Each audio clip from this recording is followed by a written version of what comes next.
Hey, Pathfinders, how's it going? What's going on? It's your girl, Deborah the Queen, and look, it's another episode of Light the Path podcast. We're getting closer than before. Season 6 is rolling on, and you're absolutely going to love this episode like every other episode. Look, this one is so good, and the timing is just impeccable because this is how the Lord works, okay? Listen, today on Light the Path podcast, we're getting closer than before to understanding behavior, development, and the environments that shape who we become. I am joined by Mamina, a multidisciplinary professional working at the intersection of behavioral science and early developmental milestones, currently pursuing a master's degree in applied behavior analysis with a focus on autism spectrum disorder. Mamina brings a rare systems thinking approach that considers not just the individual, but family, environment, and developmental context. She is an author, podcaster, and a visual artist, which makes this conversation both analytical and deeply human.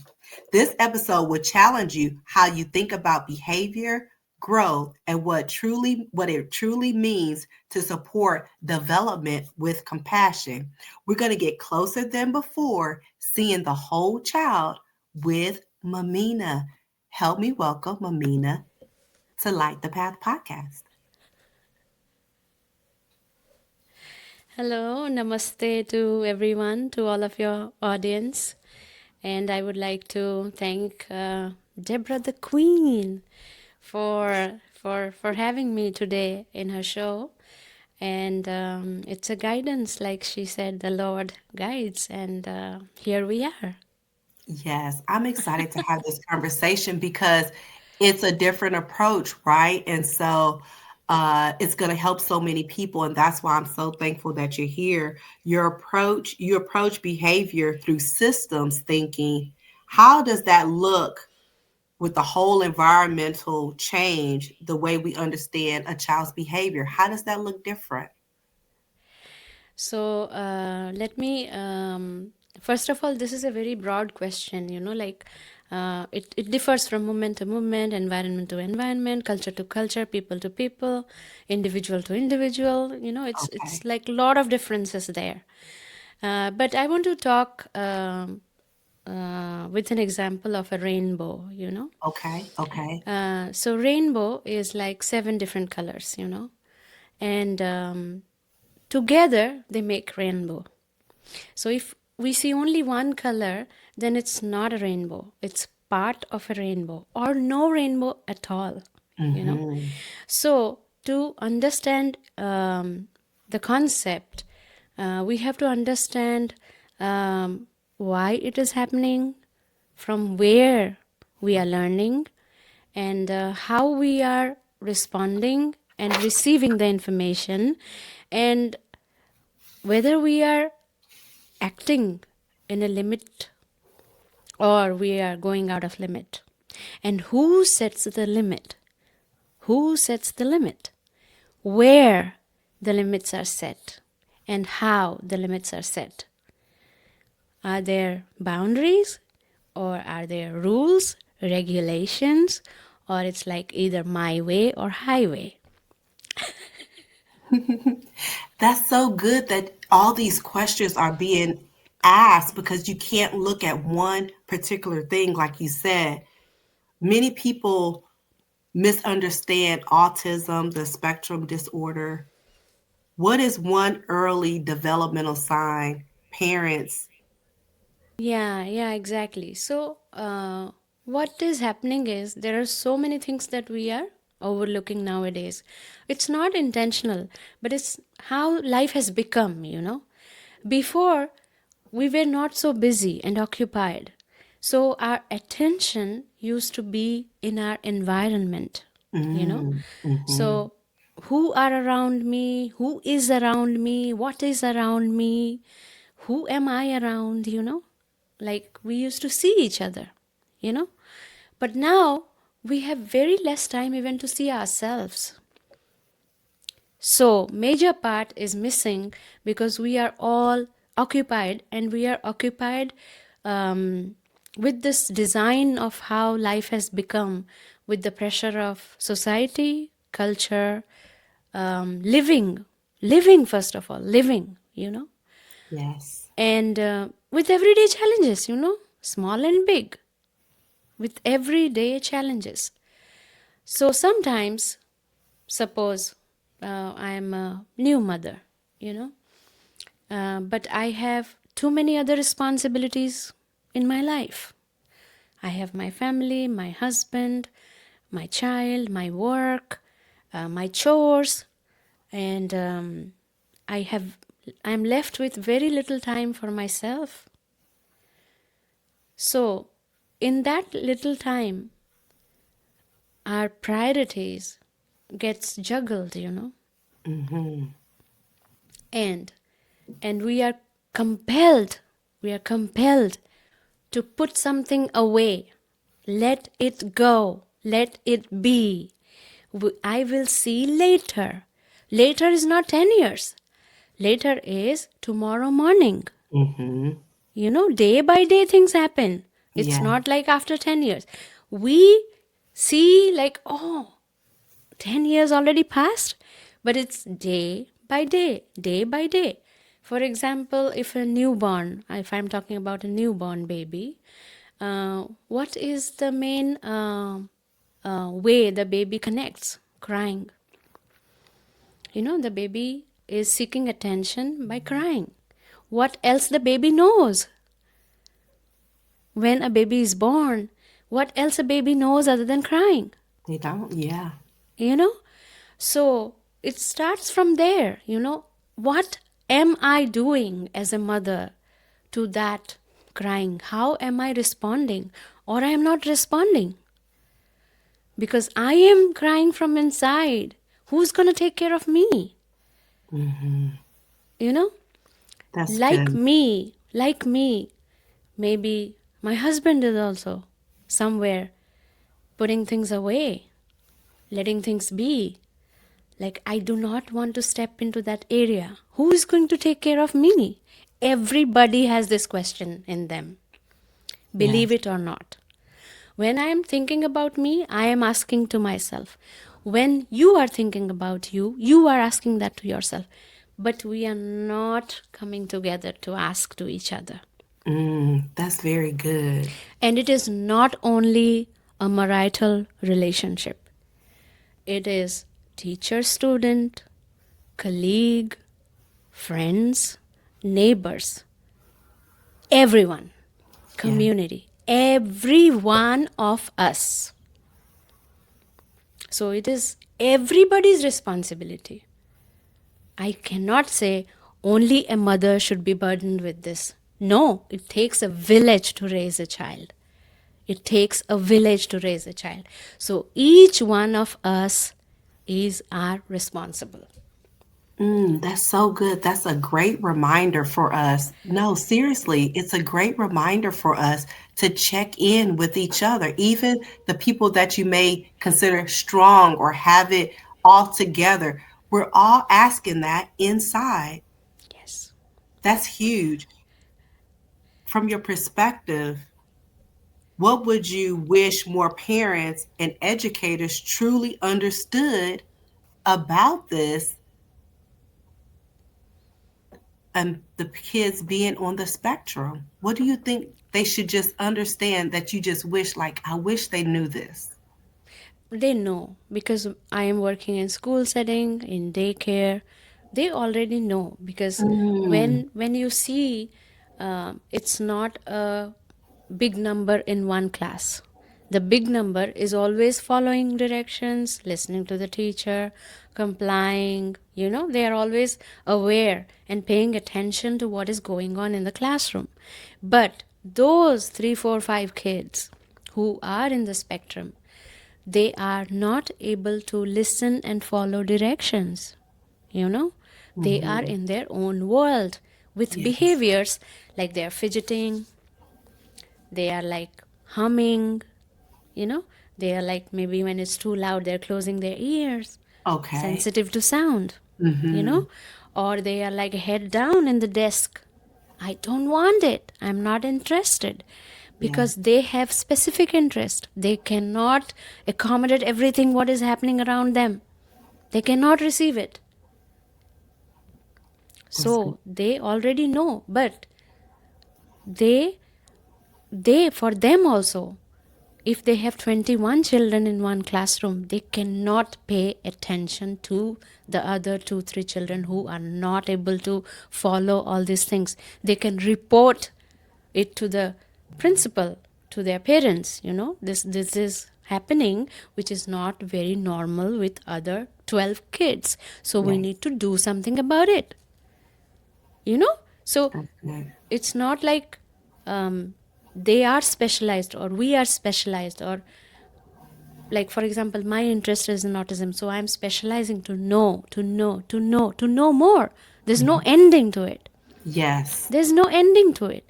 It's just that when someone is sharing some information, how do we receive it?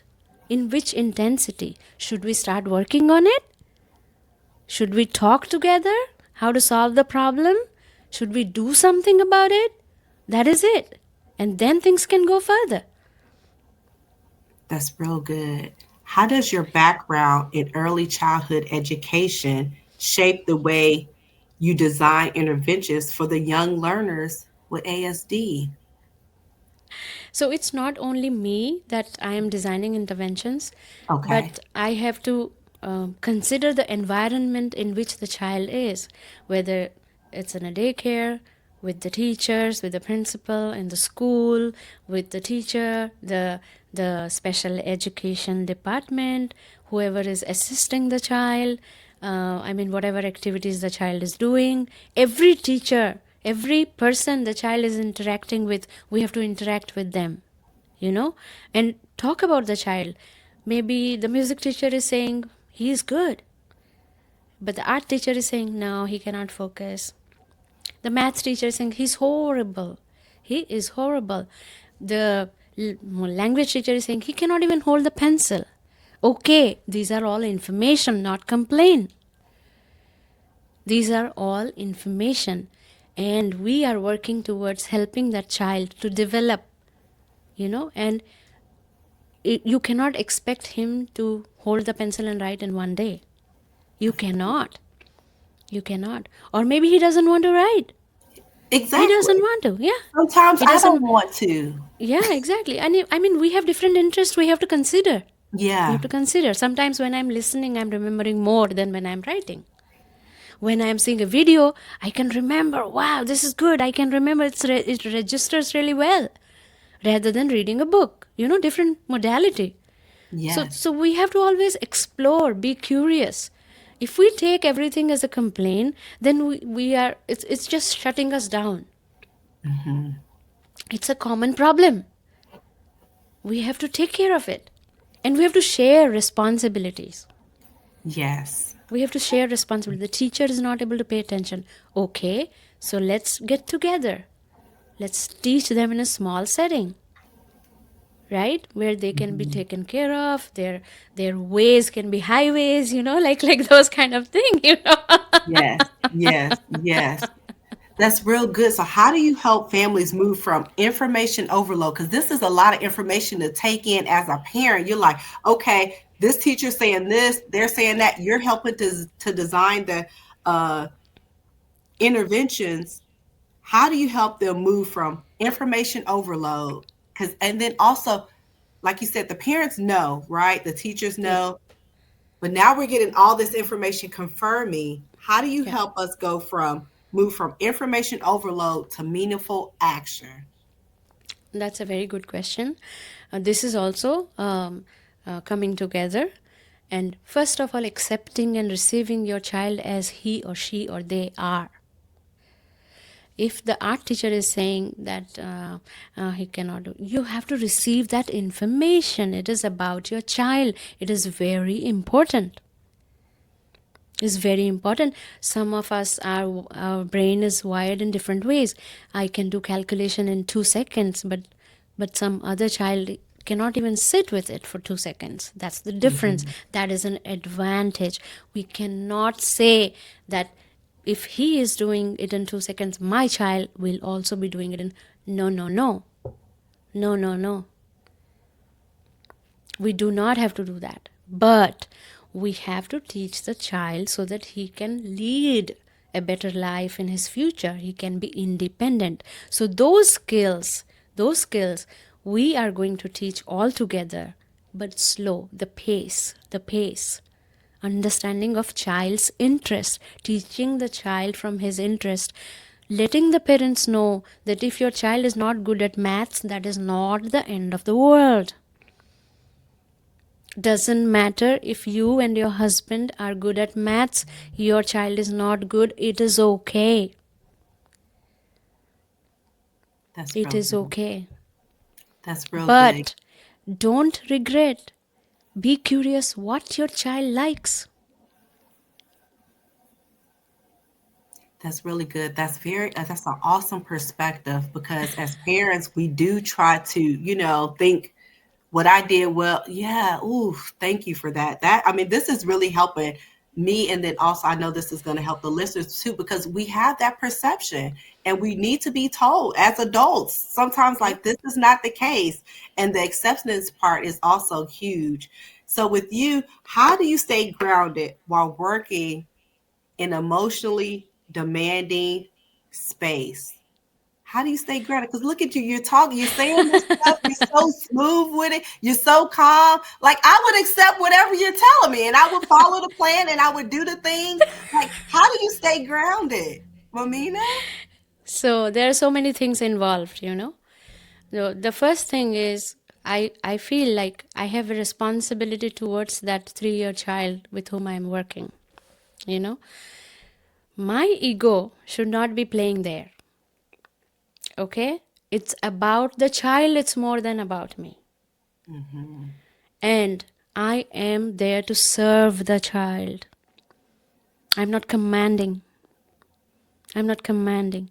I am trying to be a friend to that child, to listen to the child. I completely forget myself when I am with the child.